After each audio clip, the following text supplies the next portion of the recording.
Famoso relato, Marcos 5, conocido como la hija de Jairo, ¿se acuerdan? Dice el texto. Eh, algunos autores eh, trabajan todo el texto completo, incluyendo la hemorroísa. Ellos lo llaman estructura en sándwich. Aquí lo hicimos por separado. Dice el texto entonces, pasando otra vez Jesús en una barca a la otra orilla, se reunió alrededor de él una gran multitud y estaba junto al mar. Y vino uno de los principales de la sinagoga, llamado Jairo, y luego que le vio se postró a sus pies. Y le rogaba mucho diciendo, mi hija está agonizando, ven y pon las manos sobre ella para que sea salva y vivirá. Fue pues con él y le seguía una gran multitud y le apretaban. Doy un salto. Verso 35. Mientras él aún hablaba, vinieron de casa del principal de la sinagoga diciendo,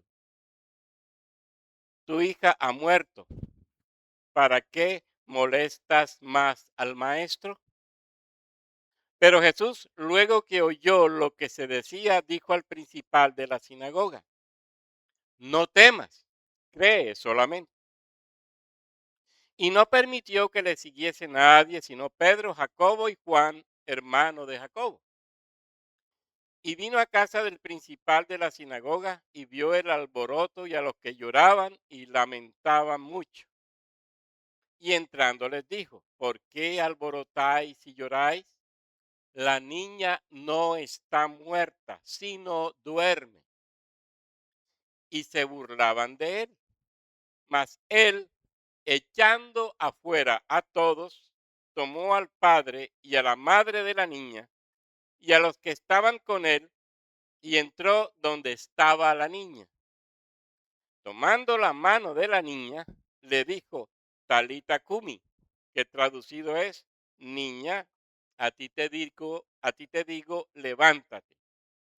Y luego la niña se levantó y andaba, pues tenía 12 años, y se espantaron grandemente, pero él les mandó mucho que nadie lo supiese y dijo que se le diese de comer.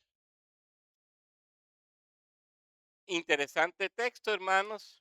Nos toca, sin duda alguna, mirarlo de cerca, porque la verdad es que Jairo tiene mucho que enseñarnos a nosotros.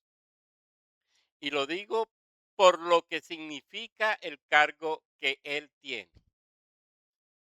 Ya hemos visto que Jesús primero hizo un viaje de Capernaum o de Cafarnaúm a Decápolis.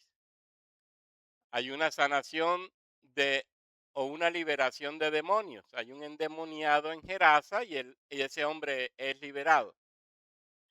Luego Jesús se regresa otra vez a su región y en ese regreso hay mucha gente esperándolo.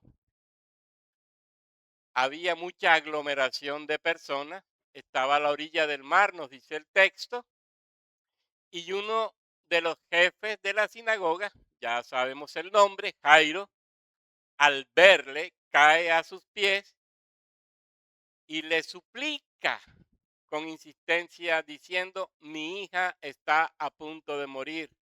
Ven, impón tus manos sobre ella para que sea salva, para que viva. Piense esto. Yo quiero enfatizar un poquito ahora en Jairo, archisinagogo o principal, uno de los principales de la sinagoga.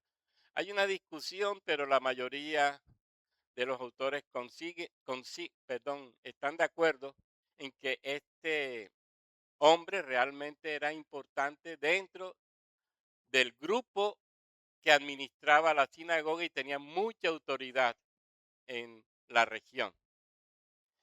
Jairo, Yair,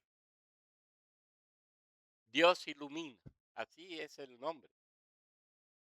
Él llega ante Jesús, su hija de 12 años, quiere decir que ya se hizo mujer en la tradición judía y que tiene edad de casarse, eh, y tiempo en que estaban esperando con alegría porque era tiempo de celebración. Ya la niña cumple 12 años, para un judío ya la niña se hace mujer, ya ella puede casarse. Comenzaba su vida de adulta, pero estaba muy enferma y se estaba muriendo.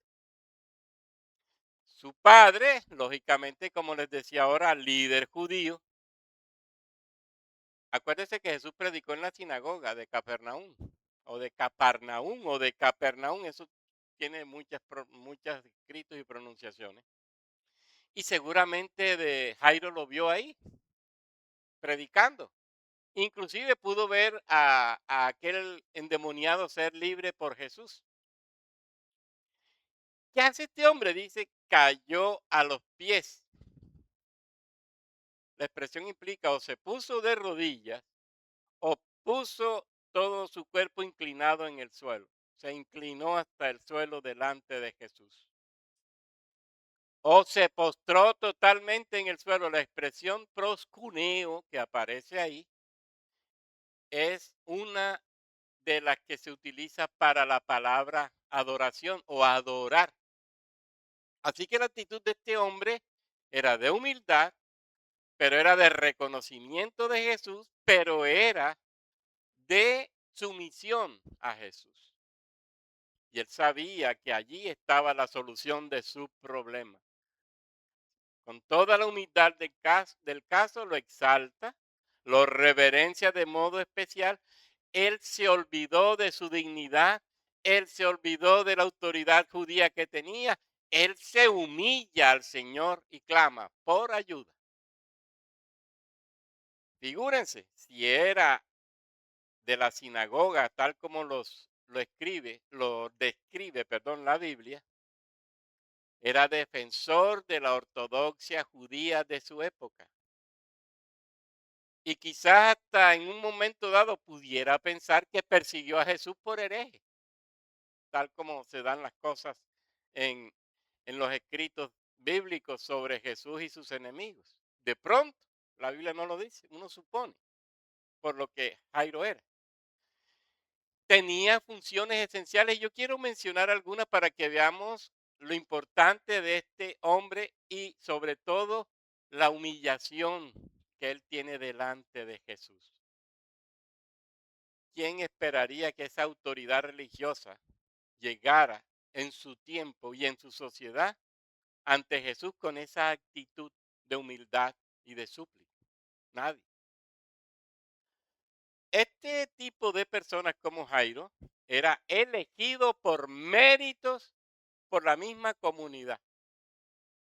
La comunidad estudiaba los casos particulares de aquellos que aspiraban a ese cargo en la sinagoga y de acuerdo con el testimonio, de acuerdo con lo que esa persona era, tanto como ser humano como igual conocedor de la escritura, así lo elegían.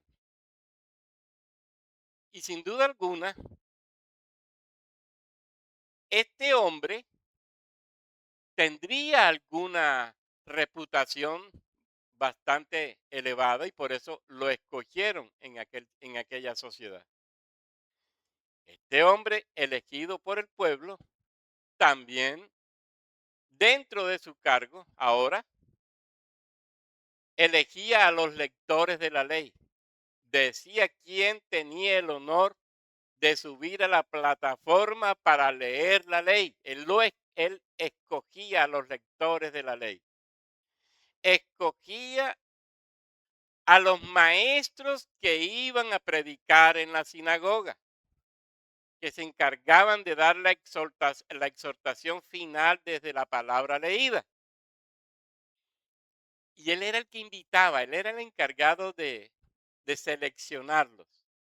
Este hombre, este hombre, perdón, tenía el cuidado de la sinagoga y de que todo se hiciera con mucho orden en este lugar. Usted lee sobre este tipo de cargo y los que lo tenían inclusive poder para expulsar a quien interrumpiera la solemnidad del culto. Miren qué tremendo. Y aquí hay un paréntesis en cuanto a que para ellos la solemnidad en el culto era importante, porque cada vez que se abre la ley es Dios hablando. Es lo mismo de hoy. Cada vez que se abre la palabra de Dios es Dios hablando. Por eso cuando se predica la palabra debe darse todo respeto, debe uno actuar con toda solemnidad frente a ella. Lo hemos aprendido inclusive desde la tradición judía. Este hombre, lógicamente tenía el cuidado de la sinagoga, era guardián de la ortodoxia o de la recta doctrina en la sinagoga y estaba alerta a la santidad y al buen testimonio en la sinagoga. Se aseguraba de que nada se enseñara contradiciendo la ley de Moisés. Era protector y era promotor de la tradición judía. Miren la calidad de persona. Tenía también muchas veces la responsabilidad de la enseñanza, de la oración y de la consolidación de la vida comunitaria de su pueblo. Ejercía la disciplina comunitaria, tenía la autoridad para aplicar, inclusive, dicen los expertos, castigos físicos, dentro de ellos los azotes.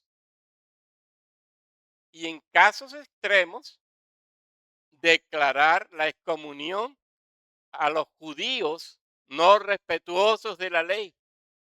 Y es lógico entender que si un judío era excomulgado, para ese judío implicaba la muerte social y la muerte religiosa. Lo sacaban del grupo de los que hacían parte de la fe judía.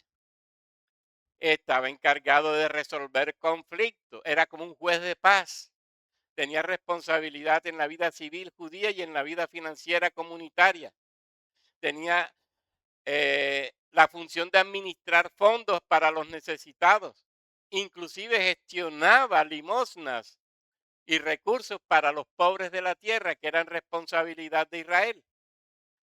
Tenía el poder de representar ante Roma a su pueblo. Cuando él iba ante la autoridad romana, él iba a nombre del pueblo al que él estaba representando. Era de gran importancia en la vida espiritual judía. Algunos lo llamaban Rosh HaKnesset o jefe de la asamblea. Y lógicamente era caracterización de él o era cualidad de él mejor su piedad y su contentamiento en la ley. Si alguno se equivocaba al leer el hebreo, él lo corregía de inmediato, lo detenía y lo corregía en público.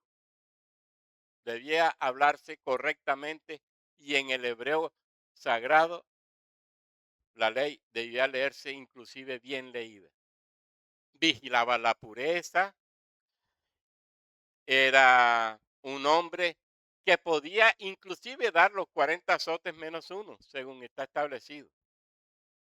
Era una norma penal judía que está en Deuteronomio 25 y era administrada por los líderes de la sinagoga. Miren entonces, y estoy hablando muy rápido para no demorarme en esto, pero miren que este hombre no era cualquiera.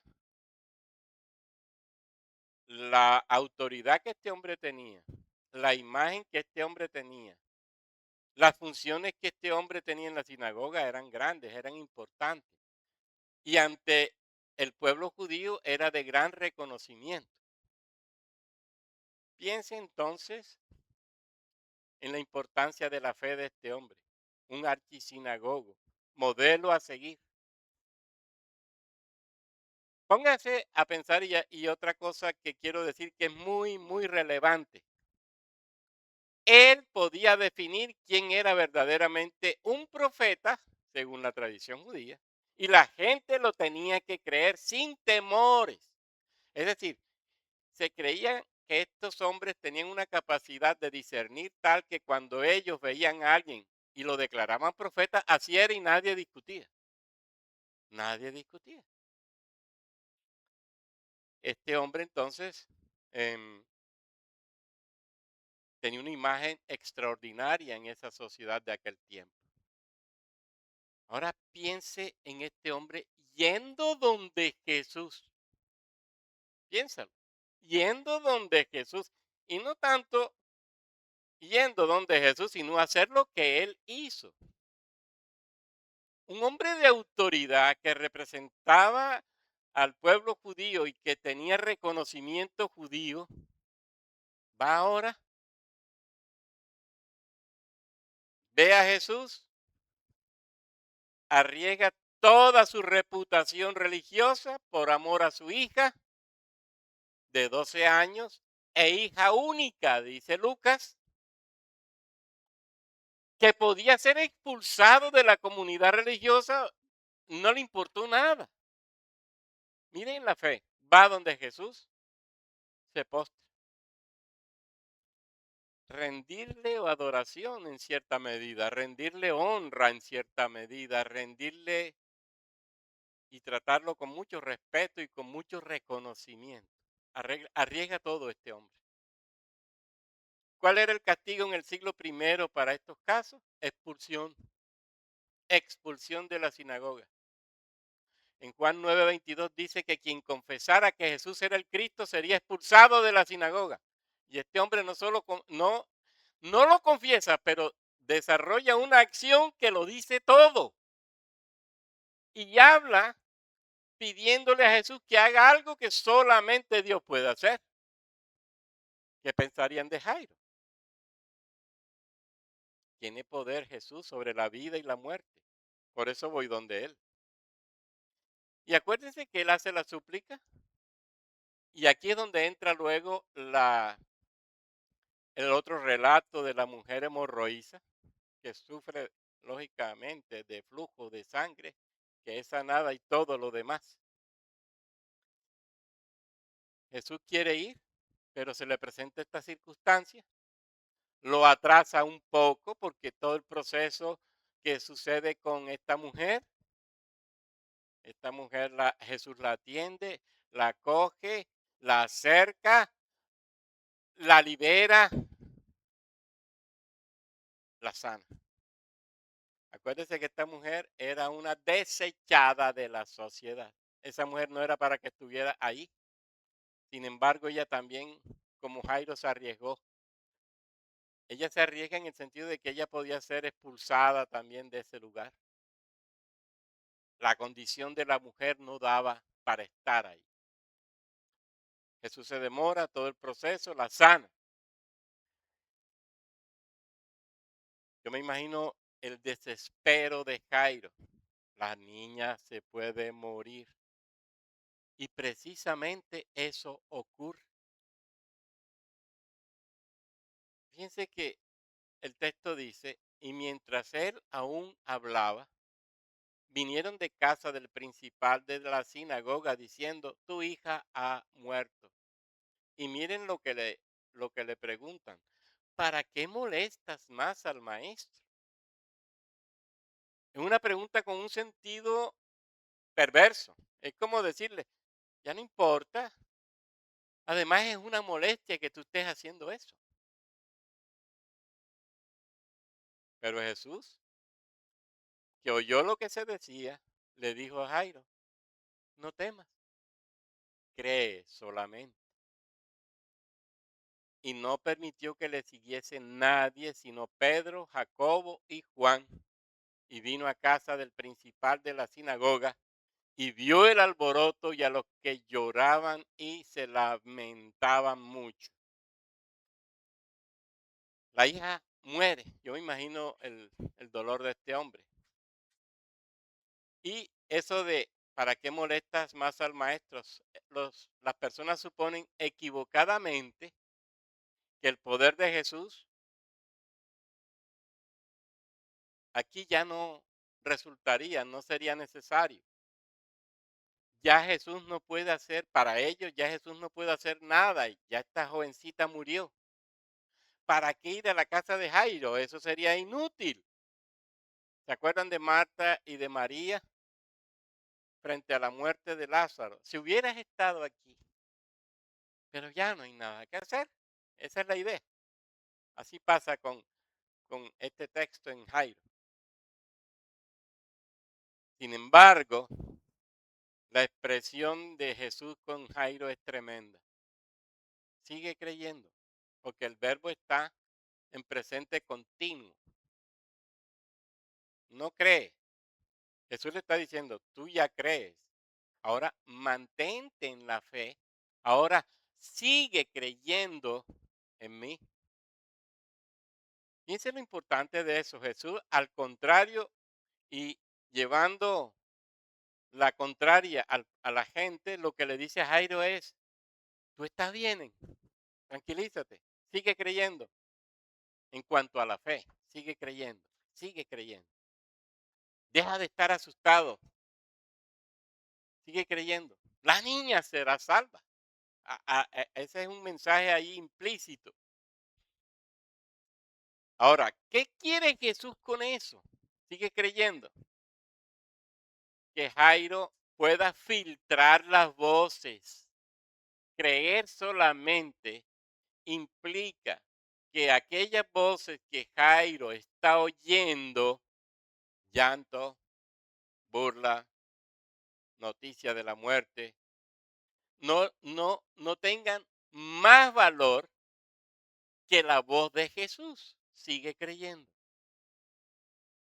Jesús espera que Jairo entienda que crea en él, que crea en su autoridad, que crea en su poder, que donde él está, la vida biológica no termina. Eso es lo que Jesús quiere que Jairo entienda. Él es Señor sobre la muerte también. Eso es lo que Jairo quiere que, que eso es lo que Jesús quiere que Jairo piense y crea. Que Jesús es Señor sobre todo.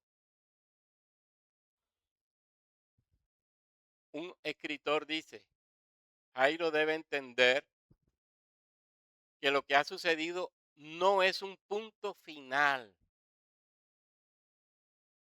para lo sucedido. Al contrario, lo que Jesús le está diciendo es como un punto seguido para él. La muerte de esta niña es solo un hecho y un momento que va a ser cambiado. Cree solamente llevar a Jairo a entender que no se deje dominar por el miedo, por la incredulidad, por la desesperación, por el temor, que no piense que ya es demasiado tarde. Por eso Jesús insiste, corta con ese pensamiento, no temas. Jesús está buscando que Jairo tenga la fe que tuvo al comienzo, cuando lo vino a buscar. Ven y pon tus manos sobre ella para que sea salva. Eso es lo que quiere Jesús. Ya tenía Jairo fe para sanidad, fe para liberación. Ahora Jesús lo desafía a un poco más de fe. Cree, aunque la niña haya muerto. Créeme, aunque la niña haya fenecido.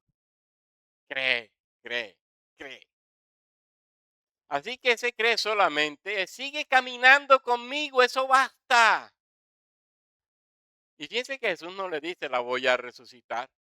Simplemente dice, cree solamente. Ella duerme. Y eso también es interesante, porque cuando uno habla de dormir, hay siempre la posibilidad de despertar. Jesús le está diciendo algo como eso también. Jairo, sigue caminando conmigo. confía en mí. Todo parece perdido, pero no es así. Sigue tratando conmigo, sigue al lado mío. Así que hermanos, no tengas miedo, sigue creyendo, no dejes de creer. O parafraseando, la fe que tiene Jairo, no la abandones, no la dejes a un lado, sigue creyendo en mí. Es clave para hacer de Jairo una persona que va hasta el final con Jesús, sabiendo que Jesús hará lo que tiene que hacer para gloria de su nombre. Y miren que, ¿qué pasaría al llegar? Piensen en el enredo que había en la casa de Jairo, en la bulla, porque en la tradición judía usted va a encontrar que los velorios eran velorios de grito, de llanto. Contrataban plañideras, personas expertas para llorar frente al muerto. Y eran campeonas en eso, expertas en eso. Y no solamente eso, sino que también contrataban flautistas para acompañar el proceso y los gritos más la flauta. Yo me imagino todo lo que estaba sucediendo en esa casa. Había gemidos que se repetían porque la gente trataba, o según dicen los expertos, se trataban de agarrar de la persona que había muerto. Se colgaban sobre el cuerpo de la jovencita para suplicarle que hablara y que no se callara para siempre. Era una tradición judía. Se herían y golpeaban el pecho, se arrancaban el pelo, se rasgaban la ropa. Mire todo lo que lo que debía pasar ahí. Así que era como un llanto, flauta, gritos, plañideras, llamadas al muerto, vestidura rasgada, pelo arrancado. La casa judía en ese momento era un sitio lúgubre, una escena caótica y hasta deprimente. Era día de luto. Ahora, cuando yo digo que se rasgaban la ropa, había una ley y había una regulación para eso. Las mujeres y los papás se rasgaban solamente esta parte del pecho, de tal forma que no quedaran expuestas en su intimidad. Y si alguna, por alguna razón, se le iba más de, de lo establecido en la ley, tenía que irse al cuarto, voltearse la ropa interior y ponerse el roto hacia atrás para no quedar expuesta con la desnudez, porque para eso los judíos cuidaban la desnudez. O simplemente acuérdense que las ropas de los hombres tenían dos prendas, una interior y una exterior. Rasgaban la exterior. Y la mujer que hacía, rasgaba entonces el manto que se ponía encima. No rasgaba eh, el, la túnica que se ponía, en esa especie de falda larga que se ponía, sino que rasgaba el manto. Así que el velorio era tremendamente especial. La casa judía estaba bien llena de ruidos, de gente y de clamor. Eh, Era interesante también que los familiares de del muerto se rasgaban del lado derecho, los papás del lado izquierdo. Eran tradiciones, ¿no?, dentro de la cultura judía. Y solamente después de 30 días era que se podía coser otra vez la ropa que se rasgaba. Miren lo que pasa ahora. Marcos 5:39. Y entrando les dijo, miren cómo narra Marcos, ¿por qué alborotáis? Es que ese era el problema, había un alboroto grandísimo, una gritería grande. ¿Por qué lloráis? Es que eso era lo que había. La niña no está muerta, la niña duerme. Jesús hizo salir a todos, tomó al padre, a la madre, a esos 2 hombres que iban con él, apóstoles, entran a la habitación donde está la niña y Jesús, en arameo, dice la expresión talita cumi, joven o jovencita, a ti te digo, levántate. La muchacha se levanta, se pone a andar, tenía 12 años de edad. Fíjese, los mismos 12 años. Es decir, cuando esta niña nació, la hemorroísa empezó a sufrir su problema. La misma, el mismo tiempo. Eh, 12 años, una mujer lista para casarse según la tradición judía, ahora vuelve a la vida. La muchachita se levanta, comienza a andar y todos se maravillan sobremanera. Jesús advierte, no se lo digan a nadie, y dio la orden que le dieran de comer. La niña duerme. Piense eso, la niña duerme. No fue lo mismo que le dijo a los que estaban allá en el cementerio con Lázaro. Le dio a los discípulos, nuestro amigo Lázaro duerme. Voy a despertarle. Jesús no está negando la muerte. Ellos estaban realmente muertos. Pero lo que está diciendo es que para él la muerte no es definitiva. El diagnóstico de los hombres ha muerto y eso es irreversible para uno. No hay nada que hacer, es el final de uno. Es desesperanzador, diría uno. Pero para Dios esto no es problema, es un sueño. Y con esto nos está diciendo Jesús, cuando usa esta palabra dormir, lo que nos define Jesús es la facilidad con la que Él puede revertir ese estado. Usa la analogía del sueño. Así como un padre despierta a su hijo por la mañana con un simplecito toque, levántate, levántate. Sacar a la muerte a alguien para Jesús es lo mismo, levántate. Y ahí nosotros podemos ver la gracia de Dios, la misericordia de Dios, el poder de Dios, la vida de Dios actuante en una circunstancia muy particular. Él es el dueño de la vida. Él es el Señor de la vida. Si alguien muere, puede traerlo a la vida de manera tan sencilla como despertarlo de una siesta. Levántate. Miren lo hermoso de eso. Y aquí es donde nosotros tenemos que ver el amor de Jesús, el poder de Jesús, la misericordia de Jesús. Nos está diciendo la muerte es un estado transitorio. Tranquilos. Y así es. Porque un día resucitaremos con Él. Algún día se nos dirá también a nosotros Talita Kumi y nos iremos con Él. Algún día Él nos tocará. Levántate, ya es hora. No vamos a dormir para siempre, porque tenemos un lugar donde ir, un lugar donde llegar. Fíjense el modo en que la despierta. Jesús no hace un ritual complejo, no es ruidoso.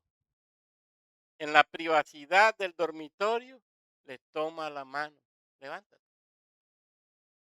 levántate. Y aquí otra vez la misericordia de Jesús.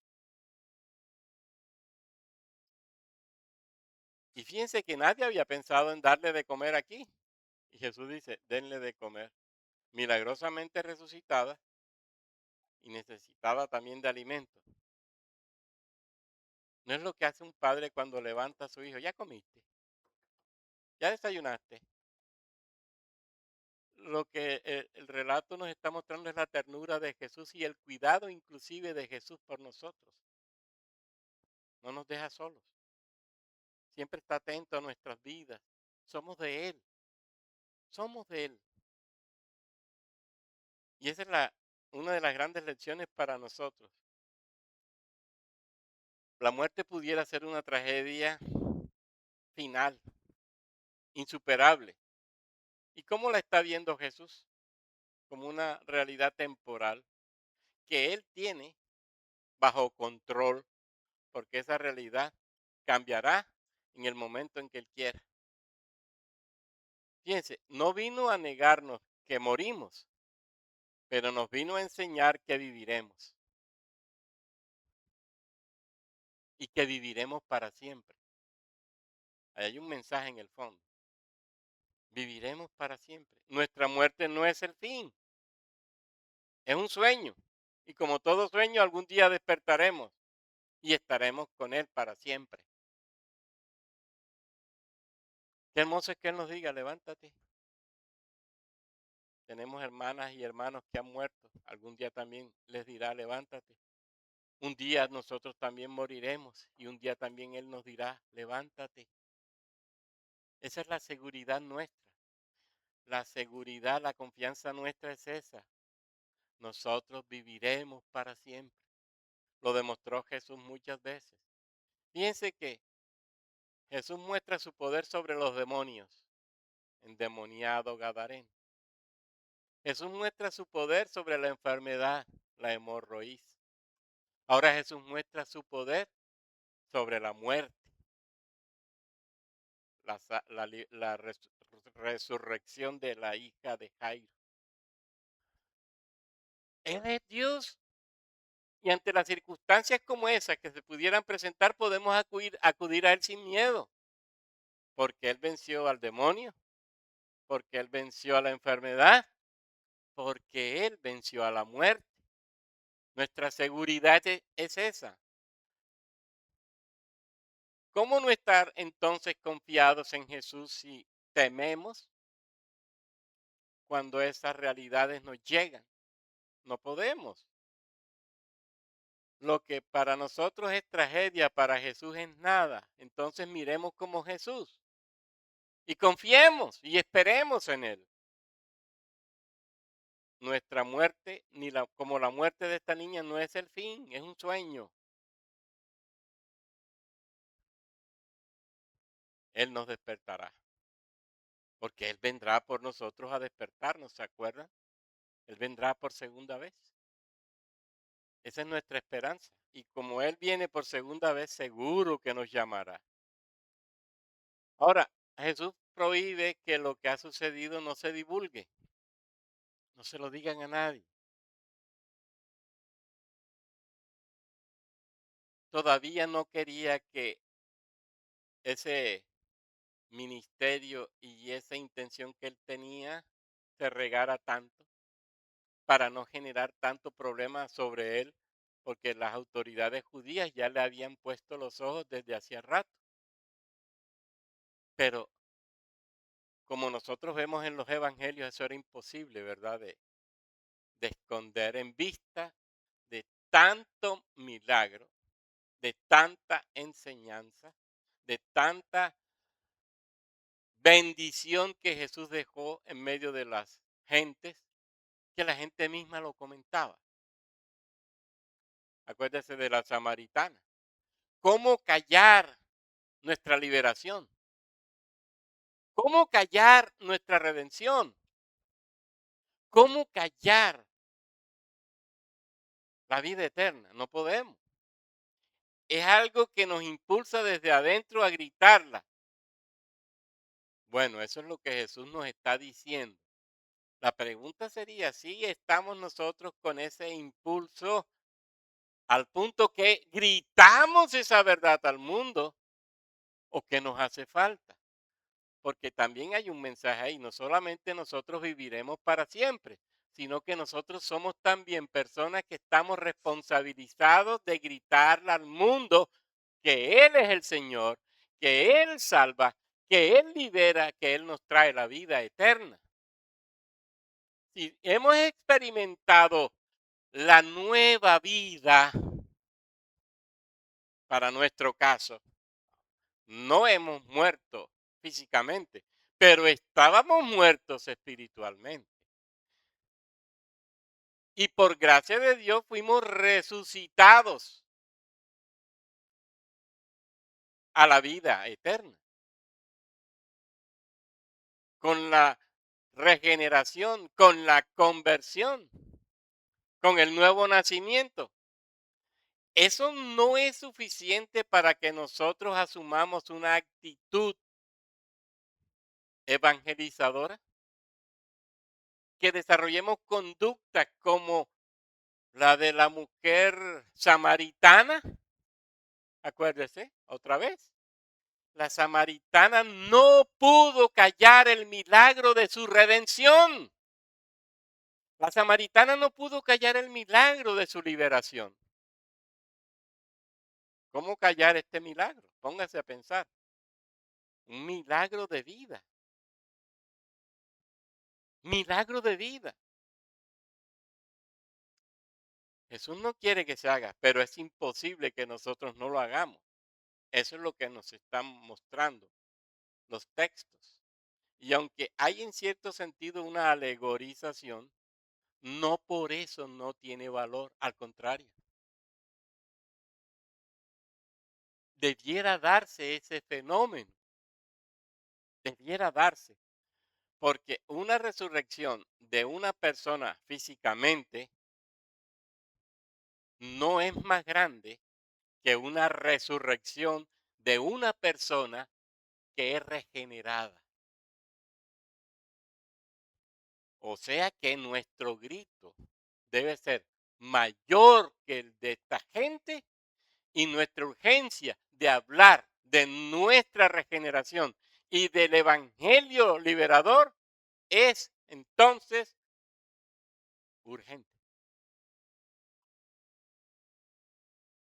Yo no creo que usted piense que la muerte física es más grande, perdón, la resurrección física es más grande que la resurrección espiritual.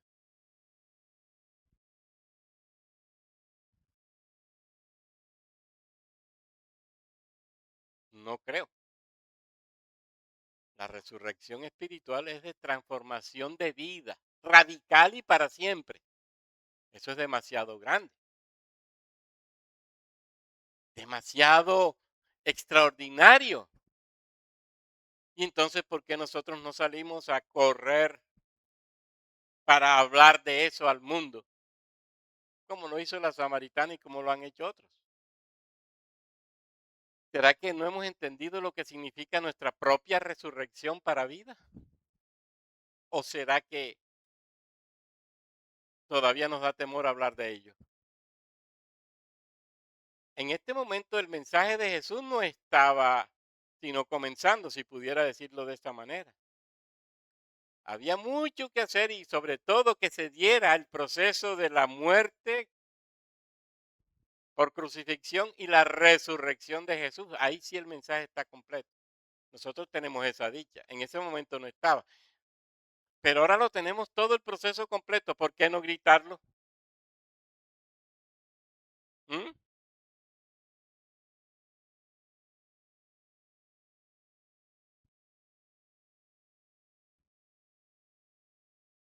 Además os declaro, hermanos, el evangelio que os he predicado, el cual también recibisteis, en el cual también perseveráis, por el cual asimismo, si retenéis la palabra que os he predicado, sois salvos, porque primeramente os he enseñado lo que asimismo recibí, que Cristo murió por nuestros pecados conforme a las Escrituras, y que fue sepultado y que resucitó al tercer día conforme a las Escrituras. ¿No ese es el grito de Pablo? Porque lo hizo Pablo, no podía dejar de hacerlo. Es que había algo dentro de él que lo impulsaba a gritarlo. Y no solamente Pablo, Pedro, Juan, Epafrodito, ¿cuántos más? Timoteo, Tito,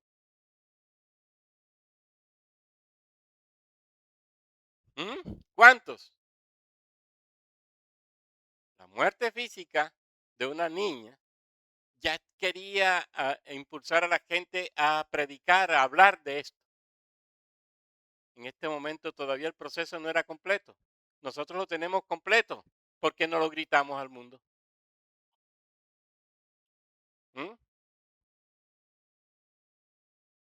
Entonces, hermanos, y con esto voy a terminar. Fíjense lo hermoso de este hombre, como Nicodemo, se arriesgó. ¿Qué tal si se lo cogen hablando con Jesús? Pues la sanción era grande, expulsión, y era ponerlo por el suelo. A él le importó eso. Él sabía quién era Jesús, lo conoció. Si no, no tiene la actitud que tiene frente a él cuando lo encuentra. Porque eso de postrarse ya implica que este hombre tenía una actitud preparada para hacer con Jesús. Aquí no vale nada que yo sea quien sea. Aquí vale que voy a encontrarme con Jesús, que me le voy a poner en mi lugar y a Él en su lugar.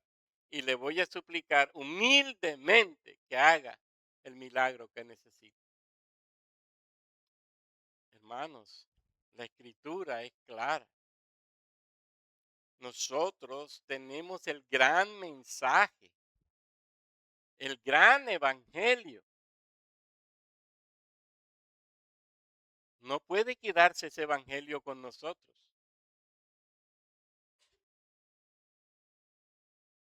Un libro que es gritado en lo oculto de un templo, ¿para qué sirve?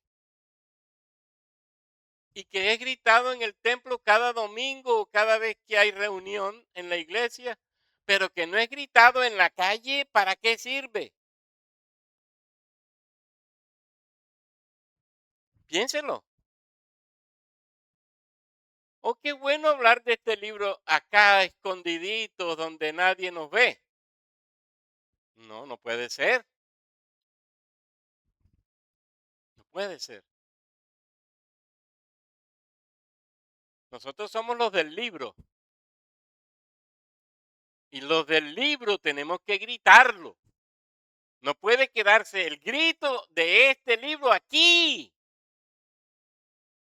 porque si no estamos fallándole a Jesús y nos estamos acostumbrando a ser cristianos secretos,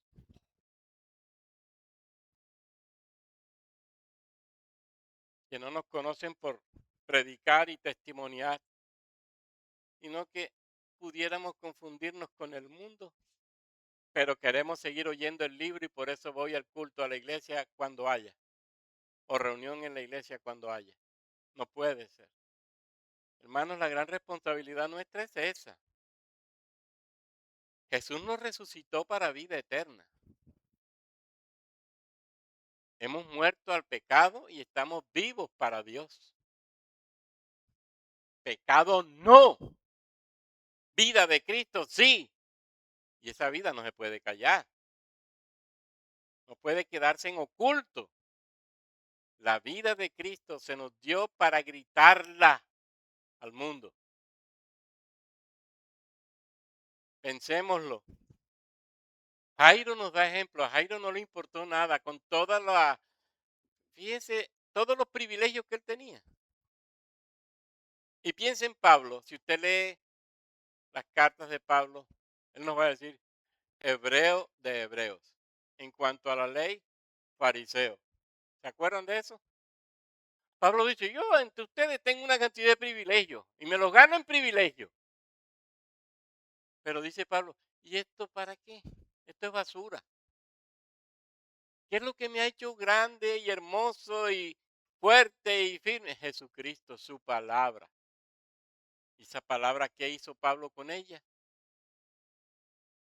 La llevó al mundo. 3 viajes misioneros de muchos miles de kilómetros. Y ustedes me dirán, no, pero es que en esa época era necesario. Y es que hoy no lo es. ¿Mm? Hoy no lo es. ¿Será que hoy no hay tantos incrédulos e impíos como en la época de Pablo? Y que no hay necesidad del evangelio como la hubo en la época de Pablo o como la hubo en la época de la samaritana.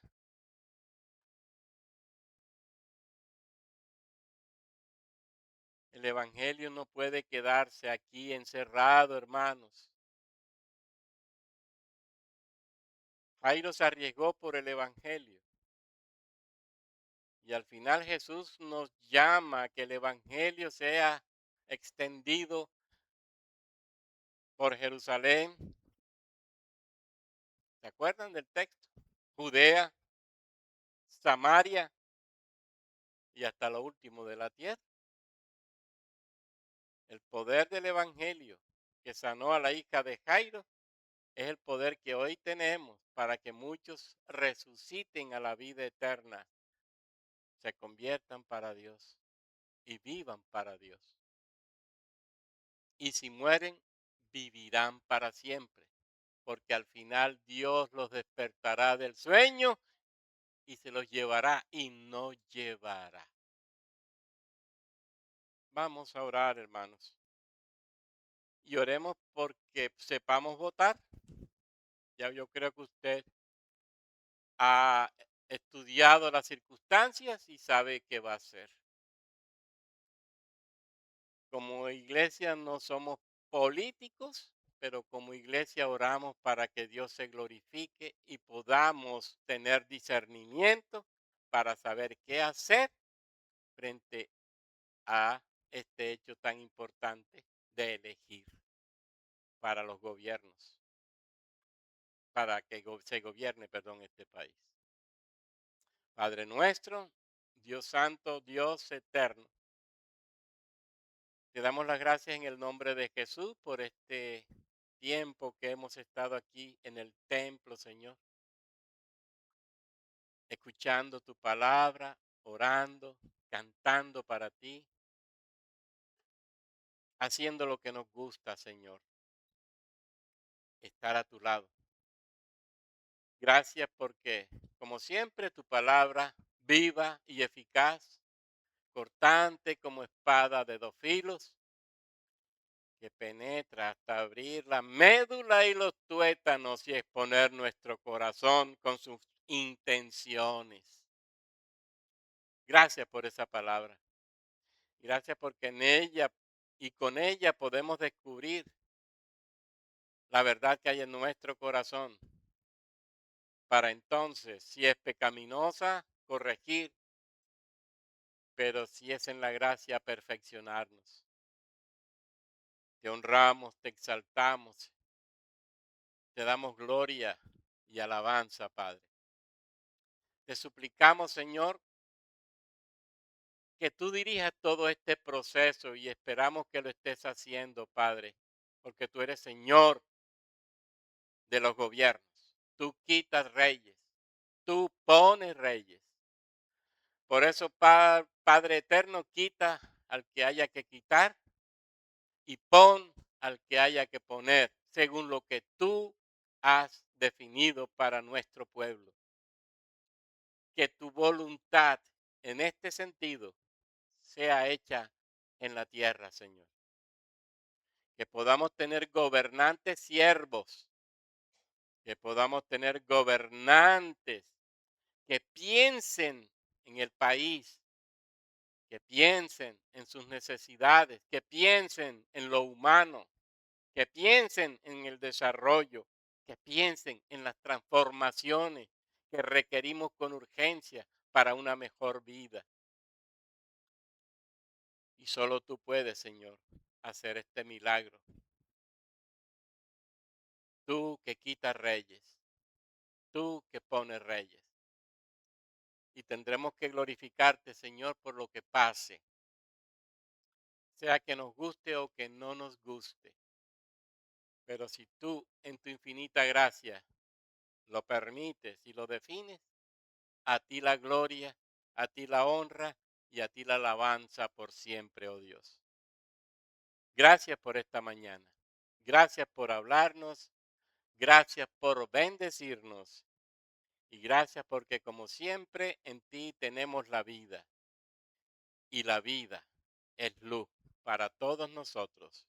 para todos los hombres. Gloria al Padre y gloria al Hijo y gloria al Espíritu Santo. Amén.